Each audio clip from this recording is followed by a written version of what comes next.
one of my favorite things to hear from a reader is, I never knew that. Yes. Or Yay. what an insight, that somebody got an insight or that they learned something new. I love hearing that.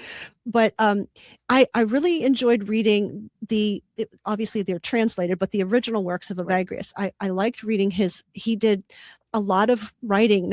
That's not true of a lot of the elders, but he is so brilliant because he has such a mind for understanding what essentially is psychology, more than a millennia from the field, before the field began. And he really, really gets people. He really gets people and what trips them up. And he was such a great advisor and teacher to people because he was watching carefully. He was seeing what trips people up. And I love that I even made a kind of a mistake in my first book talking about the 8 afflicting thoughts, which is what they were for John Cassian. But later, as he lived with the brothers, he learned about envy. I better add that in because it would become a thing. Right. And you would feel inferior.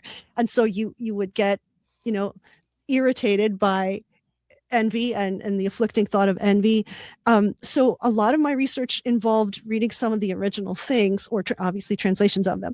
But I poured over so many books. I think it was probably 35 books related to the topic. And of course, there's the Desert Sayings books by Sister Benedictine Ward.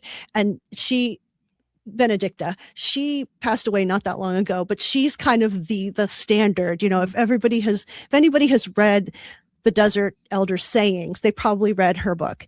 And so that's the classic out there. But what I wanted to do was something a little different than a list of sayings topically. I wanted to bring them to life a little bit and then pair each one with virtues so that it would be more like, here's what happened